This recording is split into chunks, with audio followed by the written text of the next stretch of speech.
جناب علی، یہ جو ماڈل دیکھ رہے ہیں یہ وہ کمرہ ہے جو سیدہ عائشہ رضی اللہ تعالی عنہ کا تھا، جو نبی صلی اللہ علیہ وآلہ وسلم نے بنانے میں خود ہیلپ کی تھی۔ یہاں پر اگر آپ دیکھیں تو یہ کمرہ ہے اور یہ باہر صحن ہے، اور یہ جو کمرہ آپ دیکھ رہے ہیں یہ سیدہ حفصہ رضی اللہ تعالی عنہ کا کمرہ ہے، اور یہ جو کمرہ آپ دیکھ رہے ہیں یہ کمرہ ہے سیدہ فاطمہ رضی اللہ تعالی عنہ کا۔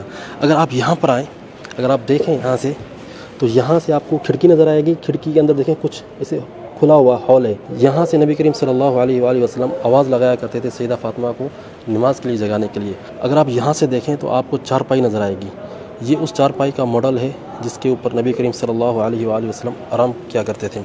اگر آپ اس طرف دیکھیں تو یہ دروازہ ہے جو مسجد نبوی کی طرف کھلا کرتا تھا، یہ جو دیوار ہے یہ مسجد نبوی کی دیوار ہے۔ اسی طرح سے اگر آپ آگے آ جائیں تو نبی صلی اللہ علیہ وآلہ وسلم کی وفات ہو چکی ہے۔ آپ کے وصال کے بعد جو ہے دیکھیں تو یہ کمرہ وہی ہے، وہی نقشہ ہے، لیکن اگر آپ یہاں پر دیکھیں سیدہ فاطمہ رضی اللہ تعالی عنہ کی جو کھڑکی ہے اس کے اوپر کور چڑھا دیا گیا ہے، کیونکہ نبی صلی اللہ علیہ وسلم کی وفات کے بعد جو ہے اس کھڑکی کو کور چڑھا دیا گیا، بند کر دیا گیا۔ اگر آپ یہاں پر دیکھیں سیدہ فاطمہ رضی اللہ تعالی عنہ کی جو دیوار ہے اس کو جو ہے مکمل اینٹوں کے ساتھ بند کر دیا گیا ہے، اور اسی طرح سے جو ہے کمرہ بھی جو ہے یہ سیل کر دیا گیا ہے۔ یہ سیدنا عمر بن خطاب رضی اللہ تعالی عنہ کی دور کا کمرہ ہے۔ پھر اسی طرح سے اگر آپ آئیں تو سیدہ عائشہ رضی اللہ تعالیٰ عنہ کی بھی وفات ہو چکی ہے۔ اس کے بعد دیکھیں یہ جو ہے مکمل چھت بھی جو ہے نا یہ کور کر دی گئی ہے، لیکن آپ کو یہاں پر چھت جو ہے نا کمزور نظر آئے گی۔ سیدہ فاطمہ کا کمرہ ویسے بند ہو چکا ہے، تقریباً 60 سال تک جو ہے نا کمرہ اسی طرح سے رہا جس طرح سے یہ بنا ہوا ہے۔ ولید بن عبد الملک نے عمر بن عبدالعزیز رحمہ اللہ کو گورنر بنایا مدینہ منورہ کا، تو ان کے دور میں جو ہے نا نبی صلی اللہ علیہ وسلم جس حجرے کے اندر مدفون تھے سیدہ عائشہ رضی اللہ تعالیٰ عنہ کا حجرہ وہ گر چکا تھا۔ یہ دیکھیں انہوں نے دکھایا کہ کس طرح سے حجرہ گر چکا تھا۔ پھر انہوں نے جو ہے حجرے کی تعمیر کروائی دوبارہ۔ اگر آپ دیکھیں تو مکمل حجرہ جو ہے یہ سیل کروا دیا انہوں نے، اور اینٹیں جو ہے نا پکی لگوا دی، یہاں پر پتھر لگوا دیے، اور کمرہ بھی اوپر سے بند کر دیا۔ پھر اس کے بعد جو ہے عمر ابن عبدالعزیز رحمہ اللہ کے دور میں جب وہ گورنر تھے مدینہ کے 88 ہجری سے لے کے 91 ہجری تک، پھر صحابہ کرام نے کچھ ان کو مشورہ دیا اور تابعین نے بھی مشورہ دیا کہ نبی صلی اللہ علیہ وسلم کی جو قبر ہے نا وہ کعبہ کی طرح نہ ہو، یعنی جو کمرہ بنا ہوا ہے کعبہ کی شکل کا نہ ہو، یعنی کہ انہوں نے 5 دیوار والا کمرہ بنوایا، ایسے خماسی۔ یہ ماڈل دیکھیں جی، اسے کہتے ہیں خماسی کمرہ۔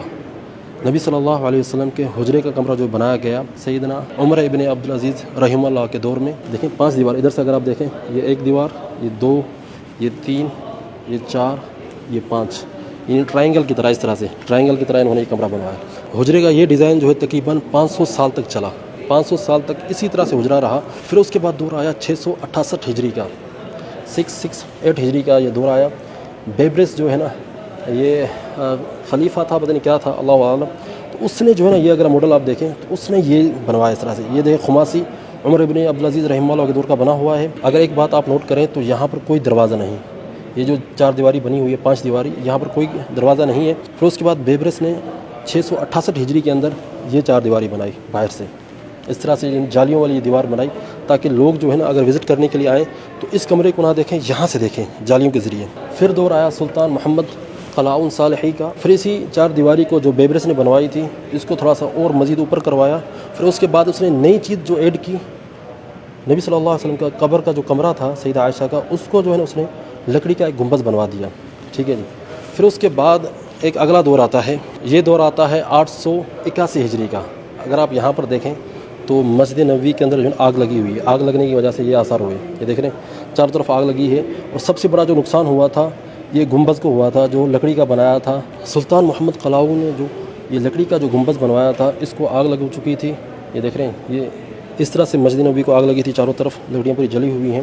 پھر اسی دور کے اندر جو ہے 886 ہجری کے اندر، یعنی تقریباً 5 سال کے بعد جو ہے سلطان قاتبائی جو تھا، مملوکی سلطنت کا جو سلطان تھا، اس نے جو ہے نا دوبارہ اس کو جو ہے نا تعمیر کروایا چاروں طرف۔ سلطان قاتبائی نے جو ہے اس گنبد کو سیمنٹ کا بنوا دیا۔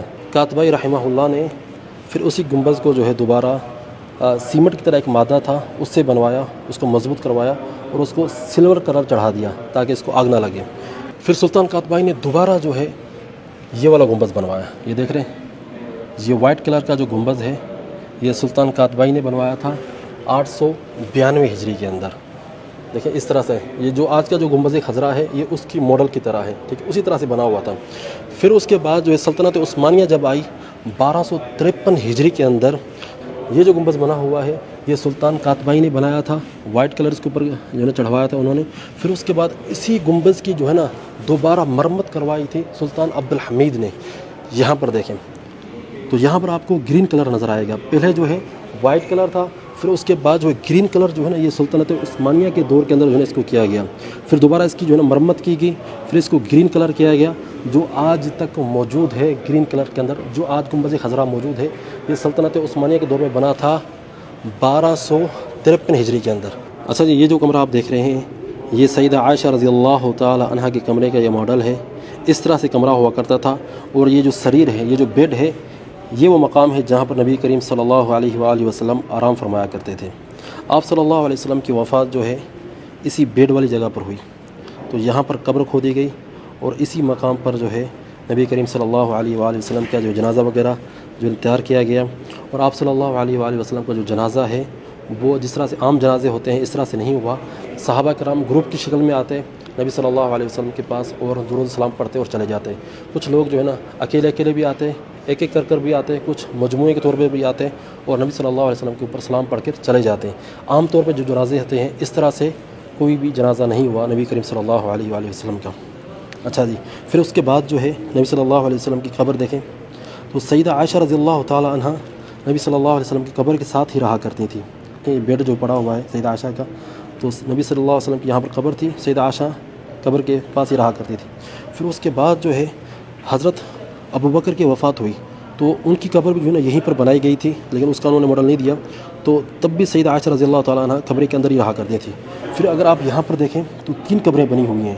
تو یہاں پر جو ہے یہ جو قبر ہے نبی صلی اللہ علیہ وسلم کی ہے، پھر یہ قبر جو ہے حضرت ابوبکر رضی اللہ تعالیٰ عنہ کی ہے، اور یہ جو قبر ہے سیدنا عمر رضی اللہ تعالیٰ عنہ کی ہے.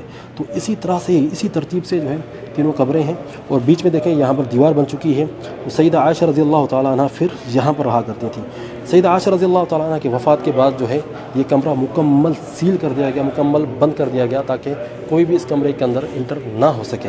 یہ میوزیم مدینہ منورہ کے اندر موجود ہے. اگر آپ یہ میوزیم دیکھنا چاہتے ہیں تو منزلہ ٹرانسپورٹیشن آپ کو یہ سہولت مہیا کر سکتی ہے. تو ان کا واٹس ایپ نمبر آپ کے سامنے آ رہا ہے. ان کے پاس 10 سیٹر گاڑیاں ہیں اور بہت ہی زبردست ان کے پاس سروس ہے، ٹرانسپورٹ ہے، اچھی ٹرانسپورٹ ہے. تو ایئرپورٹ سے پک کرنا، زیارات، مکہ ٹو مدینہ، طائف کی زیارت، مدینہ کی زیارت، ایئرپورٹ سے پک کر کے ہوٹل تک پہنچانا، یہ تمام سہولیات ان کے پاس موجود ہیں. ان کا یہ واٹس ایپ نمبر ہے، ان سے رابطہ کریں اور اپنی جرنی کو ضرور بک کریں. نبی کریم صلی اللہ علیہ وآلہ وسلم کا جو حجرہ ہے، جو سیدہ عائشہ رضی اللہ تعالیٰ عنہ کا جو حجرہ ہے جو کھولا گیا تھا لاسٹ، وہ کھولا گیا تھا 881 ہجری کے اندر. 881 ہجری سے لے کر آج تک کوئی بھی نبی کریم صلی اللہ علیہ وآلہ وسلم کی قبر کو نہیں دیکھ سکا ہے. علماء کرام کو بلایا گیا، مدینہ کے جو علماء کرام تھے ان سے پوچھا گیا کہ اللہ کے نبی کی قبر کہاں ہے، کیونکہ جب کمرہ کھولا گیا تو بالکل زمین ایسے پلین تھی، کوئی بھی قبر اونچی نہیں بنی ہوئی تھی. تو علماء کرام نے نشاندہی کی، کیونکہ احادیث کے اندر اور تاریخی کتابوں میں یہ چیز لکھی ہوئی ہے کہ اللہ کے نبی کی قبر کیسی ہے. انہوں نے بتایا اس نشاندہی سے، تو انہوں نے پھر نبی صلی اللہ علیہ وسلم کی قبر کی نشاندہی کی. پھر اس کے بعد جو ہے اس کمرے کو جب سیل کیا گیا تو 881 ہجری سے لے کر آج 1446 ہجری چل رہا ہے، کسی نے بھی نبی صلی اللہ علیہ وآلہ وسلم کی قبر نہیں دیکھی، کیونکہ قبر کے اندر انٹر ہونے کا کوئی راستہ ہی نہیں. اگر کوئی انٹر ہوتا بھی ہے تو یہاں تک آتا ہے، یہاں تک آتا ہے، تو یہاں بھی انٹر نہیں ہو سکتا، کیونکہ مین قبر جو ہے نا اس 5 دیواری کے اندر ہے. 5 دیواری کے اندر دوسرا ایک کمرہ بنا ہوا ہے، اس کے اندر قبر ہے نبی صلی اللہ علیہ وسلم کی. آج کے دور میں کوئی بھی وزراء عمرہ کوئی بھی آتے ہیں تو وہ یہاں تک آتے ہیں، صرف اس ایریے کے اندر آتے ہیں، بس اس کے اندر نہیں جا سکتے کیونکہ دروازہ ہے ہی نہیں. یہ دروازہ تقریباً پچھلے 500 سال سے بند ہے، یعنی 500-550 سال ہو چکے ہیں، کوئی بھی نبی کریم صلی اللہ علیہ وآلہ وسلم کی قبر کے اندر انٹر نہیں ہو سکا. امید کرتا ہوں کہ آج کی ویڈیو آپ لوگوں کو پسند آئی ہوگی. اگر ویڈیو پسند آئی ہے تو ویڈیو کو لائک کیجیے گا، شیئر کیجیے گا اور کمنٹ سیکشن کے اندر اپنی رائے کا اظہار ضرور کیجیے گا. اسی طرح سے معلوماتی ویڈیوز ہم آپ کے ساتھ شیئر کرتے رہیں گے. ویڈیو کو زیادہ سے زیادہ شیئر کریں، زیادہ سے زیادہ شیئر کریں، انشاءاللہ آپ کو اجر بھی ملے گا اور لوگوں کو معلومات بھی ہوں گی. چینل کو سبسکرائب کریں، ویڈیو کو لائک کریں. اگر آپ نے چینل کو ابھی تک سبسکرائب نہیں کیا تو سبسکرائب ضرور کریں. پھر ملاقات کرتے ہیں، تب تک کے لیے اجازت دیں. اللہ حافظ.